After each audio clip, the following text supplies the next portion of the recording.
I am DJ OREO, aka the Chief Old Dog Golden Supreme.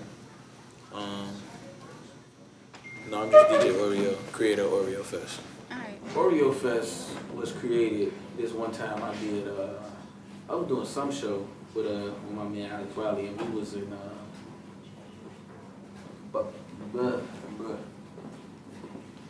Bloomington. Yeah, we was in Bloomington. Yeah, like we was in Bloomington, and I just kind of took over the stage hosting, and then my homie Stephen Ponce was just like, it was Stephen Ponce and Alex Wilder. They was like, man, you took over, and it was an Oreo Fest. I was like, oh man, that's pretty cool. And so I just kind of took the idea, and I just built around it as my career continued, and I always just like I just told my friend, like I just told my homie Kels to make this like a Oreo Fest job because I thought it sounded cool. Instead of saying this is G. I used to dance in Chicago when it's like a unique style called footwork.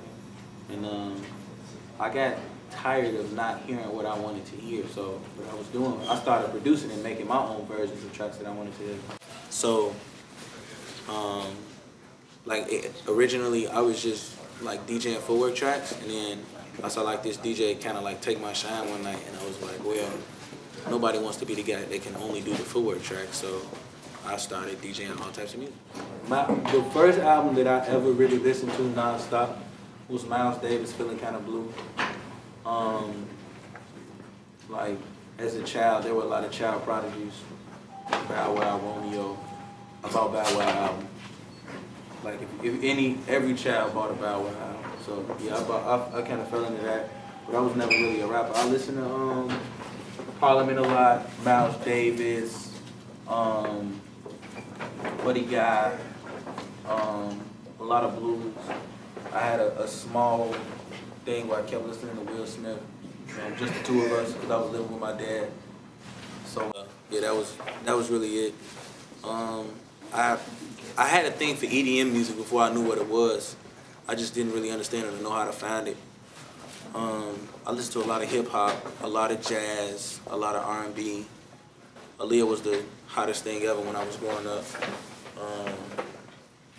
That's pretty much it. I listened to a little bit of everything. If it came across my ears, I wasn't afraid to know. It was some school in Iowa. It was like one of my first shows with Chance.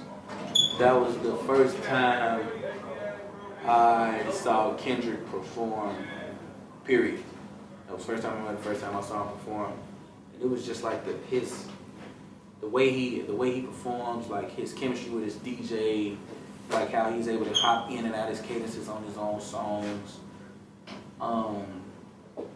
And then like that was the day he called Chance out to perform Good Kid, Mad City with me.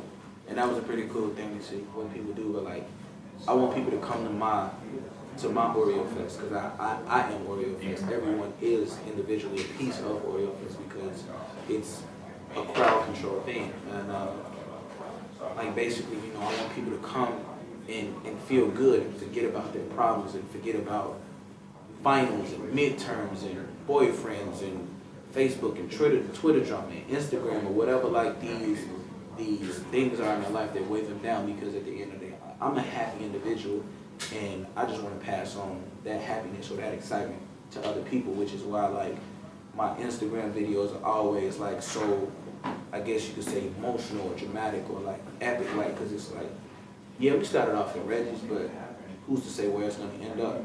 Who's to say, it may be collaborations with anybody. You never know who could be there. Like, that's why I didn't release the entire lineup, like. So to answer the question, Oreo Fest is that one night where the unbelievable happened. Okay.